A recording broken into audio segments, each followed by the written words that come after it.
morning, students. In the previous classes, we have discussed the concepts of the first year syllabus. Today, we are going to start a new chapter in second year.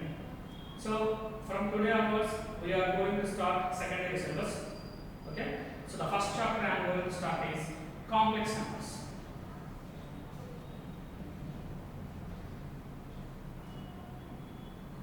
The numbers in the form x plus iy, where x comma y belongs to real numbers, and here I is called an imaginary number whose value is root of minus.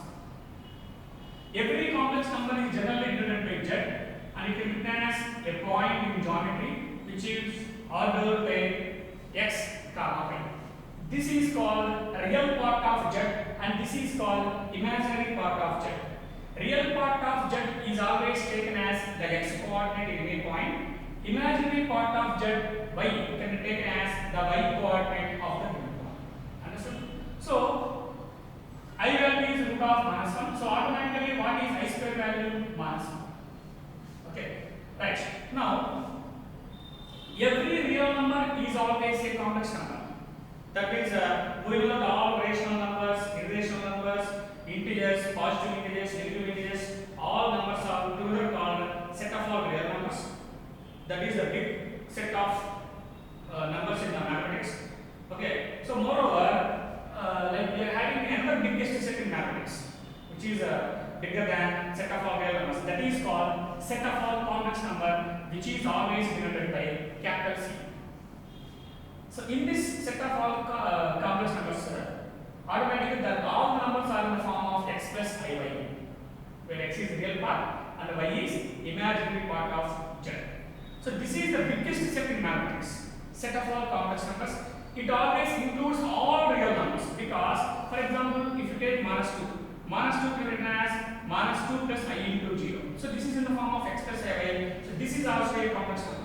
So every real number can be expressed as a complex number, but every complex number is not expressed as a real number. That means all the real numbers are lying complex numbers. That's why it is called biggest set of numbers in mathematics. Now, if z1 comma z2 are two complex numbers, automatically z1 plus z2, z1 minus z2, z1 into z2, and z1 by z2. And moreover, 1 by z1 is always a complex number. Sum of two complex numbers, difference of two complex numbers, multiplication of two complex numbers, division of two complex numbers, and the reciprocal of a complex number is always in the form of itself is always in the form of x plus iy. So these are all we are having these are all complex numbers. Okay.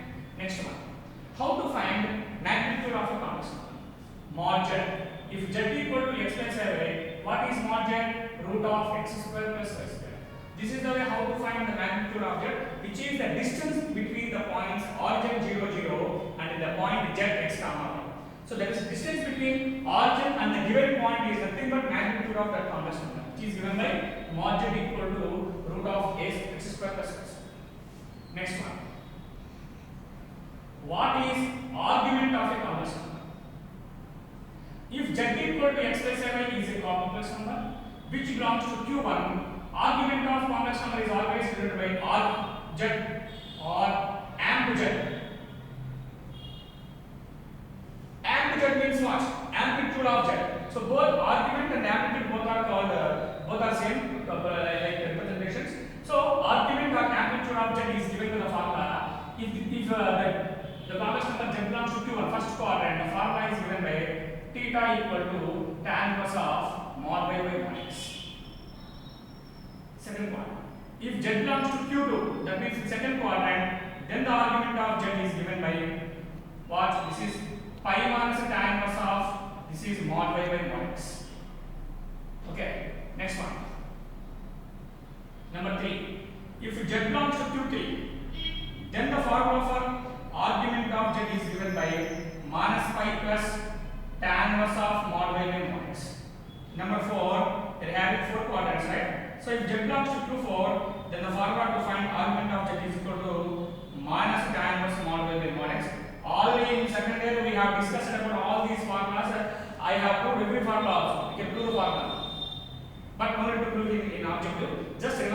If Z is in first quadrant, this is the formula to find the argument object. Tan inverse of mod by mod x. If Z belongs to Q2, pi minus tan inverse of mod by mod x. If Z belongs to Q3, minus pi plus tan inverse mod by mod x. Z belongs to Q4, minus tan inverse mod by mod x. Z belongs to Q1 means both x and y are positive. Second quadrant, x negative, y positive. Third quadrant, x negative, y negative. And the fourth quadrant, x is positive and y is negative. So this is the formula and the definition of argument or amplitude of a complex number. Now we know the formula for how to find the square root of a complex number. There is also most important formula. If x plus y is a complex number, then square root of x plus y is given by the formula plus or minus. This is root of root x square plus y square plus x by 2 plus I into root of root x square plus y square minus x by 2. So this is the formula to find the square root of a complex number. Okay. Next one. What is modulus amplitude form or polar form of a complex number?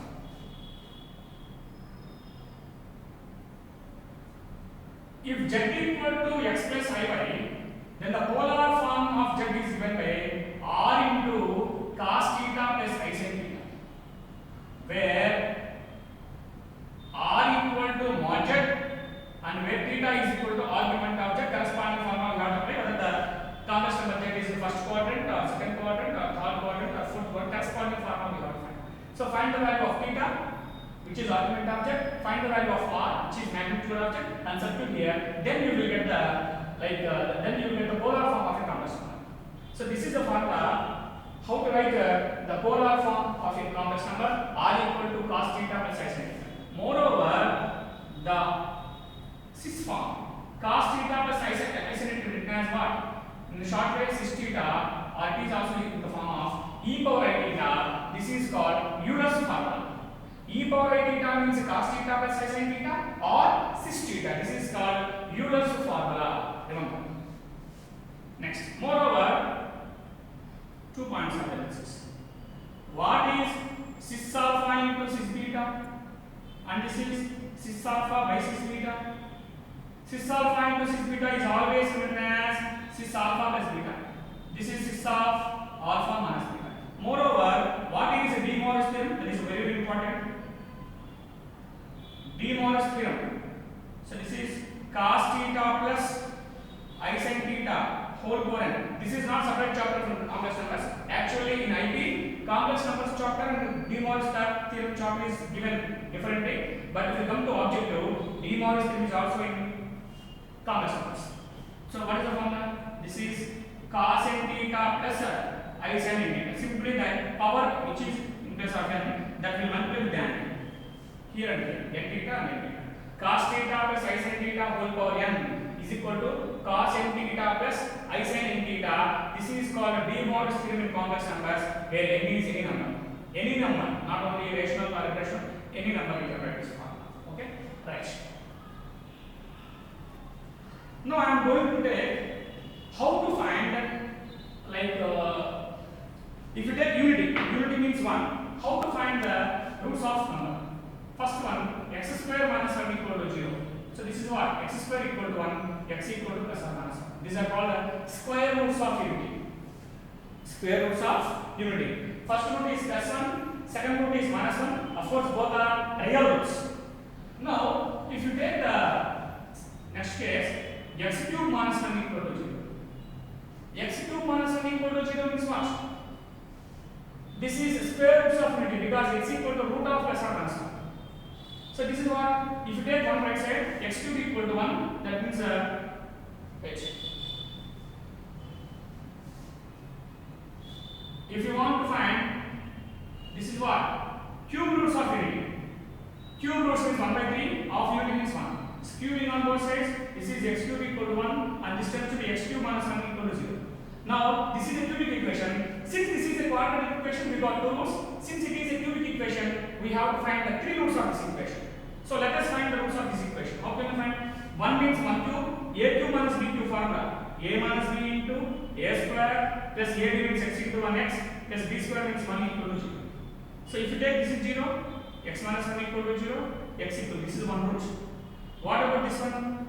X square plus x plus 1 equal to 0. We are not getting the factors directly, that's why I am applying the formula x equal to minus b plus or minus root of b square minus 4 is equal to a means 1, b means 1 coefficient, c means 1, minus b means minus 1, plus or minus root of b square means 1 minus 4 into a means 1, c means 1 by 2a, 2 into 1, a means 1.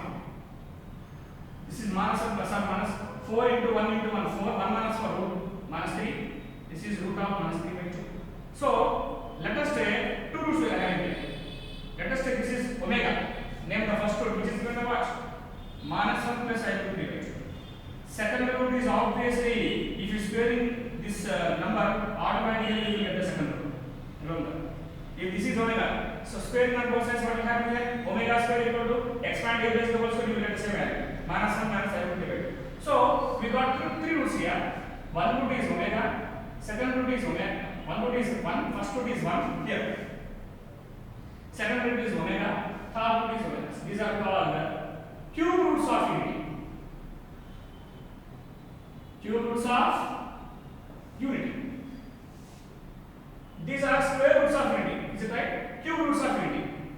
Okay. So what is the sum of cube roots of unity? 1 plus omega square. We all know this value is 0. This is most important formula. Sum of cube roots of unity 1 plus omega square 0. What is sum of square roots of unity? 1 minus 1 0. Sum of any roots of unity is always 0. Similarly, sum of fourth roots of unity, sum of fifth roots of unity, sum of nth roots of unity is always 0. Next one. What is the product of cube roots of unity?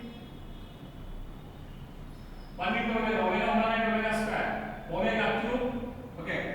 If you want to add, if you take this one, 1 plus substitute here, minus 1 plus I root 3 by 2 plus minus 1 minus I root 3 by 2. If you take LCM, automatically you will get 0. Similarly, if you multiply, what will happen? 1 into this thing into this thing. So, 1 limit, multiply these two. A plus b into a minus b, a square minus b square. Denominator 2 into 2, 4, 1. Numerator minus 1 whole square, 1. 1 minus I root 3 whole square. I square is minus 1 into 3. Minus 3. So, how much are we getting here? This is actually 1. This is minus 1 whole square minus I root 3 whole square by 4. If you multiply, okay? So this is 1. I square means minus 1, minus 2 minus plus, root 3 minus 3 by 4. Answer is what? 4 by 4 1. So this value is always 1. So sum of cube roots of unity is always 0. Product of cube roots of unity is always 1. That means omega cube value is always 1. Omega cube value is always 1. Moreover, how can you write omega? This is cis 2 pi by 3. What is omega square? Cis 4 pi by 3. How can you write this one? If you split this, minus 1 by 2 plus I root 3 by 2. This will be cos and this will be sin. So at what angle you will get this is minus 1 by 2 cos and root 3 by 2 sin 120. Cos 120 minus 1 by 2, sin 120 is root 3 by 2. So this is cos 2 pi by 3 plus I sin 2 pi by 3, which is given by cis 2 pi by 3. So we have to remember two values for omega. Omega means minus 1 plus I root 3 by 2 and also cis 2 pi by 3. Omega square means minus 1 minus I root 3 by 2. If you split this, you will get an angle 4 pi by 3. This is cos 4 pi by 3 minus 1 by 2, minus 1 by 2, sin 4 pi by 3 minus 1 by 2. So entire value of omega square is cis 4 pi by 3. Similarly, you can find fourth roots of unity also. X equal to what? 1 power 1 by 4. So this is x power 4 minus 1 equal to 0. So this will be tan x square whole square minus 1 square equal to 0. A plus b into a minus b, because this is the form of a square minus b square. If you take this one to 0, x square plus 1 equal to 0, and also this is x square minus 1 equal to 0. So this is x square equal to minus 1, x equal to plus or minus root of minus 1. So x equal to plus or minus I. So this is x square equal to 1, x equal to plus or minus 1. So what are the roots we are getting here? 1 minus 1, I minus I. See here, 1 minus 1, I minus 1. So these are four roots of unity. Cube roots of unity are 1 omega square, 1 minus 1 I minus I are fourth roots of unity. If you take the sum of fourth roots of unity, 1 minus 1 cancel, I minus I, again you are getting 0. Product of fourth roots of unity, minus into minus plus, 1 into 1 1 divided, I into I square, I square value minus 1. Sometimes you are getting product of cube roots of unity is 1, and you are having this product of fourth roots of unity is minus 1. Again if you take another one, like minus 1 something like that. Okay, so we got square roots of unity plus or minus 1, we got cube roots of unity 1 over omega square, and we got fourth roots of unity also plus or minus 1 plus or minus 1. But if you want to find n roots of unity, what is the procedure? 1 means what?